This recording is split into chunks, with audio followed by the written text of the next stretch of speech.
청교도의 구속원칙론에서 자유의지가 어떤 자리를 차지하는지에 대해서 살펴보도록 하겠습니다. 구속원칙 교리는 인간의 자유의지가 없다고 보는 결정론적인 사상일까요?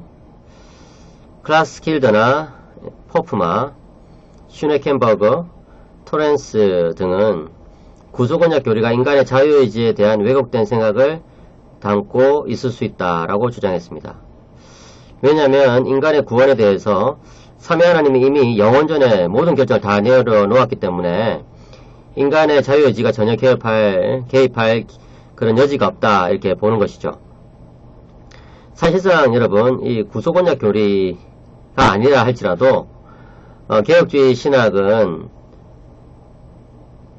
예정론을 너무 강하게 주장하기 때문에 결정론이다 이렇게 많은 사람들이 오해하곤 합니다. 개혁주의가 가르치는 예정론은 일종의 운명론과 마찬가지다라고 생각하는 것이죠. 그러나 개혁주의자들의 예정론을 보면요 전혀 게으르지가 않습니다. 인간의 자유의지가 여전히 보장되고 있는 것을 볼 수가 있습니다. 구속원칙에 있어서도 마찬가지인데요. 개혁신학자였던 코케이우스의 구속원칙 교리는 개혁주의 신학이 결정론이 아니라는 것을 잘 보여주고 있습니다. 물론 제가 이번 강의 제일 마지막에 그렇게 이야기를 하겠지만 코케이우스는 몇 가지 아주 독특한 사상으로 비판을 받긴 했어요. 하지만 여전히 코케이우스는 개혁주의 신학자로서 특별히 자유의지론을 잘 가르쳤고 그것이 구속원칙과 어떤 관련이 있는지를 잘 보여준 사람 중에 한 사람입니다. 먼저 코케이우스는요 자유라는 개념을 영적인 측면에서 이해해야 한다라고 말했습니다. 여러분 자유가 무엇일까요? 만약 자유라는 것이 무엇이든지 다 할 수 있는 것 이런 것을 뜻한다면요 하나님도 역시 자유롭지 못하다고 할 수가 있습니다. 왜냐하면은 하나님은 거짓말 하실 수가 없죠. 하나님은 죽을 수가 없죠. 하나님은 또 본성에 어긋나는 일을 하실 수가 없죠. 하나님이 야 세상 다스리기가 너무 힘드니까 그냥 자살하자 이렇게 생각할 수가 있겠습니까? 그럴 수가 없죠. 또 하나님은 이 본성에 어긋나는 그런 일들을 하지 않으십니다. 그런 것을 두고 만약 이제 자유라는 것을 모든 것을 다 할 수 있는 것이라고 규정한다면은 하나님은 자유롭지 못하다 이렇게 말할 수가 있게 되겠죠. 그러나 여러분 자유는 그렇게 규정할 수가 없습니다. 코케이우스는요 자유라는 것을 바로 하나님을 사랑하고 거룩한 삶을 사는 것이라고 이해했습니다. 그렇다면은 하나님은 당연히 자유로우신 분이시고 참된 성도는 가장 자유로운 그런 자라고 할 수가 있습니다. 하나님이야말로 사랑이 충만하시고 또 가장 거룩한 삶을 그렇게 사시는 분이기 때문에 그런 것이고 또 하나님을 닮아가는 성도 역시 그런 측면에서 자유롭다고 할 수가 있죠. 코케이우스가 생각하는 자유의 개념이 바로 이런 자유입니다. 여러분 성경에서 진리가 너희를 자유롭게 하리라 이렇게 이야기했을 때 바로 그 자유의 의미가 바로 이런 것이에요. 진리가 너희를 자유롭게 할 것이다 라는 그 말이 무엇이든지 너희는 이제 다 할 수 있게 된다. 죄도 지을 수 있게 된다. 이렇게 생각하면 안 되는 것이죠. 그런데 이런 참된 의미의 자유의 개념은 타락 이후에 아주 훼손되었죠. 인간은 더 이상 이런 참된 의미의 자유를 누리지 못하게 된 것입니다. 인간의 의지는 더 이상 중립적이지가 않죠. 루터가 에라스무스와 논쟁하면서 인간의 의지는 말과 같다 이렇게 이야기했거든요. 그 말에 사탄이 타고 있으면은 인간은 사탄이 원하는 일을 계속해서 할 것입니다. 반대로 인간의 의지에 하나님께서 타고 계시면 인간의 의지는 하나님을 따라서 살아갈 수가 있게 되는 것인데요. 그런 측면에서 봤을 때 인간의 의지에 있어서 중립적인 지대는 없다고 볼 수가 있습니다. 물론 여러분 인간은 시민적인 삶을 자기 의지대로 향유할 수 있는 자유가 있습니다. 이것은 무엇이냐? 여기서 시민적 자유라는 것은 인간이 그냥 한 시민으로서 이 사회생활을 그냥 할 수 있는 그런 자유가 있다는 것이죠. 코케이우스는 이런 시민적인 자유를 자연적인 자유, 외적인 자유, 시민적인 자유 이렇게 불렀어요. 하나님을 믿지 않는 불신자라고 할지라도 오늘 점심때 뭘 먹을까 이거 결정할 수 있죠. 또 불이 났을 때 그것을 꺼야 되겠다 이렇게 자유롭게 결정할 수 있죠. 그리고 공공질서를 지킬 수 있는 자유가 있죠. 이런 자유는 신자들과 또 불신자들이 공유하는 그런 자유라고 할 수 있습니다. 그러나 문제는 무엇입니까? 불신자는요, 하나님이 원하시는 거룩한 삶을 살아갈 수 있는 자유는 없는 거예요. 아담의 타락과 더불어서 인간의 본성이 변화되었기 때문에, 타락해버렸기 때문에 그렇게 된 것이에요. 참된 인간의 본성은 거듭난 자만이 다시 회복할 수 있는 것이죠. 그렇기 때문에 인간이 비록 시민적인 삶을 향유할 수 있는 자유는 가지고 있다 할지라도 인간이 하나님을 사랑하고 하나님께서 원하시는 그런 거룩한 삶을 살 자유는 없다고 봐야 하는 것입니다. 그럼 도대체 인간은 왜 타락하게 되었을까? 코케이우스에 따르면 인간이 타락하게 된 원인은 인간의 의지가 가진 변덕성 때문이라고 말했습니다. 무타빌리타스, 영어로 multability이죠. 이 변덕성 때문에 인간이 타락하게 된 건데요. 하나님께서 최초의 인간에게 주셨던 자유 그 자체가 문제가 아니었어요. 다만 인간의 의지가 그 자유를 제대로 향유하지 못하고 변했기 때문에 타락한 것입니다. 그러니까 인간의 의지는 변할 수도 있는 거거든요. 인간의 의지가 불변하도록 이제 처음부터 그렇게 주어진 것이 아니거든요. 그런데 인간은 그 자신의 자유의지를 가지고 계속해서 하나님의 말씀을 순종하면서 계속해서 생명을 누려나가야 되는데 그렇게 하지 않냐고 하나님의 말씀을 불순종해버렸다는 것이죠. 그 왜 그러냐? 인간의 의지가 가지고 있는 이 변덕성 때문에 그런 것이죠. 그러면 그 변덕성을 주신 하나님을 탓해야 되느냐? 그건 아니에요. 왜냐하면 그 인간의 자유의지를 오용하고 남용한 인간이 잘못한 것이기 때문에 그런 것이죠.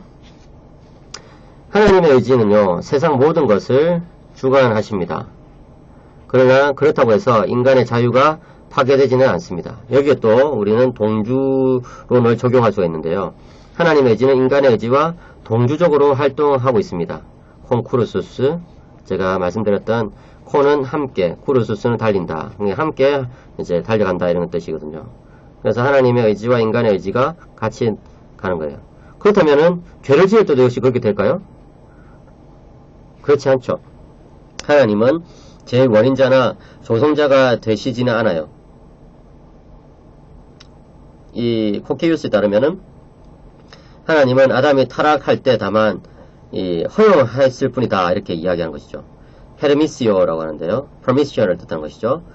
그래서 아고스티누스도 그런 용어를 이제 썼죠. 그래서 하나님은 아담이 타락할 때 그것을 다만 허용하셨을 뿐이다 라고 우리는 이해해야 되는 것이죠. 이것은 하나님의 법을 양보하거나 중지시킨 것이 아니에요.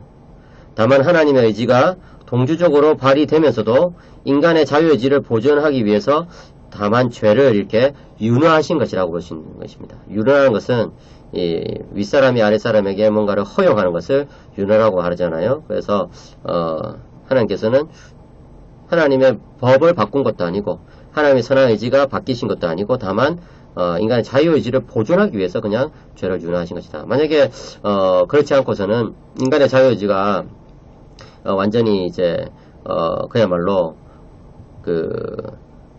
유지가 되지 않거든요. 그래서 어떤 사람들이 이렇게 물어요.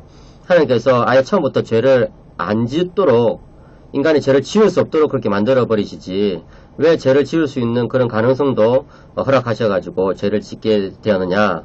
다시 말해서 코키우스의 용어에 따르면 왜 변덕성을 주셨느냐 인간의 의지에. 그것은 하나님께서 그것이 선하다고 생각했기 때문에 그런 것이죠. 그리고 또한 만약에 처음부터 죄를 못 짓도록 완전히 차단해 버렸다고 한다면은 그것은 어떻게 보면은 이제 인간이 로봇처럼 또는 짐승처럼 살도록 하는 그런 어떤 아주 강한 침해가 될 수 있는 거거든요. 아주 이제 강한 자유에 대한 강한 어떤 침해가 될 수 있는 거거든요. 그렇기 때문에 하나님께서는 죄를 지을 수 있는 자유도 이제 허용하신 것이라고 볼 수가 있는 거예요. 그렇다면 이렇게 물으면 이제 좀 더 고민을 하신 분들은 그럼 천국에서는 어떻게 되냐? 뭐 천국에서도 죄를 지을 자유가 있는 것이냐? 천국에서는 죄를 지을 자유가 없죠. 예, 그렇게 된다면 뭐 천국에서는 자유가 그러면 상실되는 것이냐? 그게 아니죠. 천국에서는 죄를 지을 자유가 없게 되는데, 그것은 예수를 믿는 사람들이 하나님 앞에서 자발적으로 그렇게 하기를 이제 그렇게 결정하게 된 것이죠. 그러니까 다시 말해서 예수님을 믿으면 성령님이 우리들 안에 오셔가지고 우리의 의지를 이제 완전히 바꾸시지 않습니까? 그렇게 되면은 이제 우리의 의지를 잘 발동해가지고 성령님께 순종하면서 성령님의 도우심으로 계속해서 우리가 하나님의 말씀을 따라가거든요. 그것이 이제 계속해서 굳어진 상태, 그것이 최종적으로 그렇게 경향성이 그렇게 가버린 상태가 바로 천국에서의 상태라고 할 수 있습니다. 만약에 여러분 아담이 처음에는 이렇게 변덕성이 있는 그런 의지를 받았지만, 만약에 아담이 계속해서 죄를 짓지 않고 계속해서 하나님의 말씀에 잘 순종했더라면 언젠가는 아담에게도 그런 어떤 상태가 주어졌을 거예요. 그런데 아담은 그렇게 되기 전에 타락해버렸다고 볼 수가 있는 것이죠. 그렇기 때문에 여러분들은 이 자유의지의 문제를 이런 관점에서 잘 생각해 보시기 바랍니다. 다시 정리하면은 죄의 1차적인 원인은 뭐냐? 인간의 의지의 변덕이라고 할 수 있고, 인간의 의지를 남용한 인간의 책임인 것입니다. 그것을 코키우스는 종욕이라고 불렀습니다. 하나님의 의지는 이처럼 피조물의 활동의 우연성을 보장하십니다. 여기서 우연성이라는 말이 나왔는데요. 제가 설명한 것처럼 우연성이라는 것은 어쩌다 보니 그렇게 되었다는 그런 뜻은 아닙니다. 제가 이 행위언약에서 이런 개념을 좀 다루었죠. 그래서 하나님께서는 작정을 하시되 모든 사건들을 필연적, 자유적, 우연적 사건에 따라서 이렇게 작정하셨다 이렇게 할 때 그 우연입니다. 개혁신학에서 특수용어로 사용되는 이 우연성이란 것은 영어로는 contingency라고 하는데요. 라틴어로는 contingentia라고 합니다. 이 우연성이란 것은 그렇게 안 될 수도 있었는데 그렇게 된 일을 가리킵니다. 하나님은 피조물이 어떤 일을 할 수도 있고 하지 않을 수도 있도록 그렇게 해놓으셨어요. 전능하신 하나님은 하나님의 의지가 완전히 작용하면서도 인간의 의지 또한 파괴되지 않고 자유롭게 작동하도록 그렇게 보장하신 것이죠. 예. 이런 것들을 사실 세상의 철학자들은, 세상의 비기독교 철학자들은 설명할 수가 없어요. 그래서, 하나님은, 이제 전능하지 않다, 이렇게 이야기하거나, 또는 하나님의 그런 어떤 의지를 아주 약화시키거나, 또는 하나님을 이제 없다고 하거나 이렇게 하죠. 인간의 이제 자유의지가 하나님이란 존재를 가정하면은 파괴되는 것처럼 여겨지기 때문에 그렇거든요. 그러나 여러분, 기독교는요, 인간에게서부터 출발하는 것이 아니라 하나님에서부터 출발합니다. 하나님의 전능성은 그렇게 할 수가 있는 것이거든요. 하나님은 전능하시기 때문에 하나님의 의지가 자유롭게 작동하면서도 인간의 자유의지가 파괴되지 않도록 그렇게 하실 수가 있는 것이거든요. 이것이 바로 이제 개혁신학에서 말하는 의지 개념이고, 그 뿌리는 벌써 아구스티누스로 소급될 수 있다고 볼 수가 있습니다. 코키우스는요, 이러한 자유의지론을 자신의 구속언약 교리에 적용하고 있는 것을 볼 수가 있습니다. 첫째로 그는 이 구속언약이란 인간이 다시금 하나님을 사랑하고 거룩하게 살도록 하는 것이기 때문에 인간의 자유를 파괴하지 않고 보장해 준다고 주장했습니다. 제가 처음에 말씀드린 것처럼 자유라는 것은 무엇이든지 다 할 수 있는 것, 이것이 아니라 하나님의 뜻에 따라서 거룩하게 살고 하나님을 사랑하는 것이라고 했죠. 그죠? 그렇기 때문에 구속언약은 인간의 자유를 더 보장해 주는 것이에요.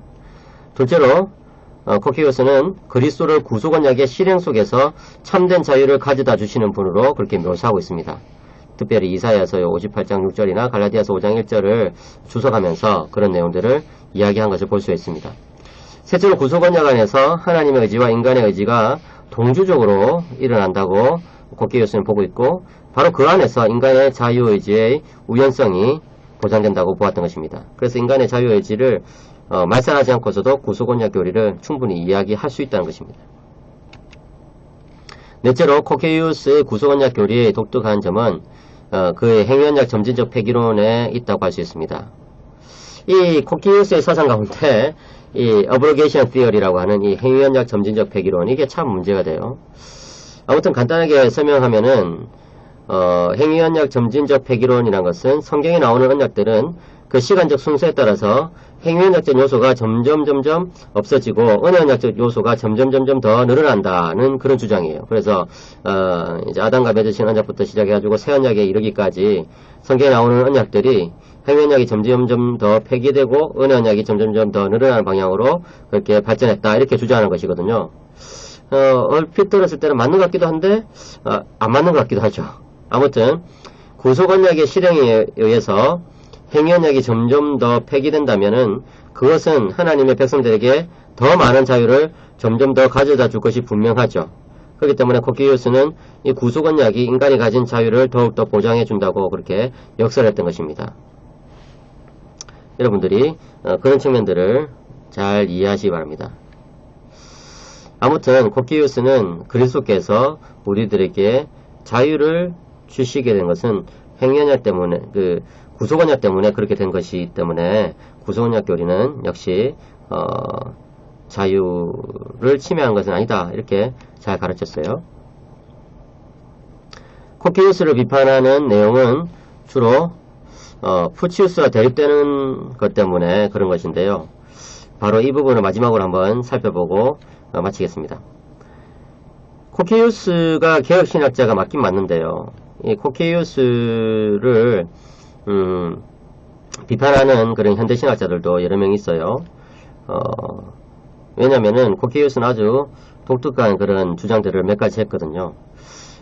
첫째로는요, 코키우스는 주일 성수 개념을 완전히 폐지했습니다. 그래서 구약과 신약은 이제 안식일에 대한 완전히 다른 개념을 가지고 있기 때문에 주일을 구약의 안식일처럼 그렇게 지키는 것은 안 된다. 이렇게 주장을 했죠. 그래서 한 가지 예화를 들면 이 17세기에 네덜란드에서 코케이우스파에 속하는 목사들의 부인들은 얼마든지 집안일도 하고 뜨개질도 하고 이렇게 했거든요. 그런데 그렇게 이제 목사 부인이 뜨개질을 하고 있는 것을 이제 푸치우스파에 속한 사람들이 지나가면서 보면서 저 사람들 어떻게 주일날 저렇게 일할 수가 있냐 하면서 비판했다는 것이죠. 그것처럼 푸치우스는 이 주일을 아주 엄격하게 성수하기를 원했거든요. 그런데 코키우스는 그렇지 않았던 것이죠. 그다음 코키우스는요, 구약의 성도들의 용서가 신약 성도들의 용서와 다르다고 주장했습니다. 그래서 코키우스는요, 이 구약의 성도들의 용서는 일종의 하나님의 눈 감아주심, 그냥 죄에 대해서 지나쳐 주심 이 정도로 생각했던 것이죠. 반면에 신약 성도들이 받는 용서는 온전한 용서라고 이렇게 말했던 것입니다. 그런 것들은요, 사실 이 코키우스가 주장했던 행위언약 점진적 폐기설과 관련됩니다. 아까 말씀드린 것처럼 코키우스는 아담 언약에서부터 새 언약에 이르기까지 이 행위언약적 요소가 점점 더 줄어들고 은혜언약적 요소가 점점 더 늘어난다 이렇게 이야기를 했거든요. 그러다 보니까 구약과 신약의 차이를 더 강조하게 된 거예요. 그러다 보니까 구약 성도의 용서와 신약 성도의 용서도 대조적으로 생각하게 된 것이고, 그러다 보니까 주일 성수의 개념을 완전히 폐지하게 된 것입니다. 그러나 여러분, 구약과 신약 사이에는 연속성이라는 것이 분명히 있거든요. 그리고 아무리 신약 시대를 하더라도 그 본질적인 측면에서는 구약과 연속되는 부분들이 분명히 있기 때문에 그런 것들을 이제 조심해서 주장해야 돼요. 물론 이런 개념들은 사실 어려운 그런 논의들이죠. 예를 들어서 주일 성수를 해야 되느냐 말아야 되느냐 했을 때 청교도들 같으면은 주일 성수를 엄격하게 주장했거든요. 그런데 개혁신학 내에서도 주일 성수를 그렇게 엄격하게 주장하지 않은 그룹들도 있거든요. 그리고 뭐 이래서 구약 성도의 용서와 신약 성도의 용서, 이것도 참 쉬운 문제는 아니에요.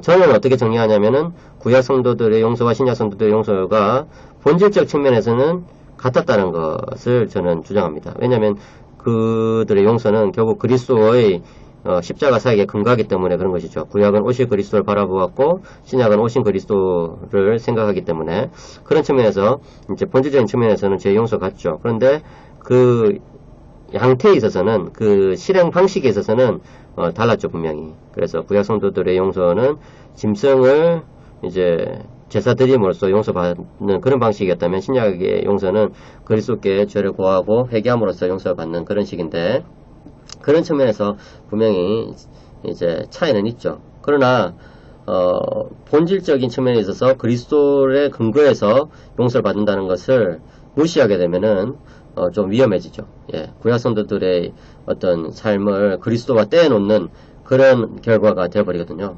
그래서 좀 조심해야 됩니다. 그리고 이 행위언약 점진적 폐기설도 역시 좀 고민할 건 많아요. 뭐냐면은 행위언약 점진적 폐기설이 가지고 있는 의미가 도대체 뭐냐 이렇게 물어볼 수가 있거든요. 어떤 사람들은 제가 말씀드린 것처럼 이 성경에 나오는 언약들이 점차 시간적 순서에 따라서 행위언약적 요소가 없어지는 것이다 이렇게 이해하는 사람이 있는가 하면은 그것이 아니라 한 사람의 어떤 신앙의 삶에 있어서 행위언약적 요소가 점점 없어지고 은혜 언약적 요소가 점점 더 많아지는 것을 코케이우스가 묘사한 것이다 이렇게 보는 사람도 있고요. 또 어떤 사람은 그게 아니라 그리스도의 이 구속사역에 있어서 행위언약적인 요소가 점점 줄어들고 은혜 언약적인 요소가 점점 늘어났다고 봐야 된다 이렇게 해석하는 사람도 있고 참 다양해요 해석이. 그렇기 때문에 이 코케이우스가 가지고 있었던 행위언약 점진적 폐기론에 대해서도 우리는 쉽게 단정하기가 좀 힘들어요.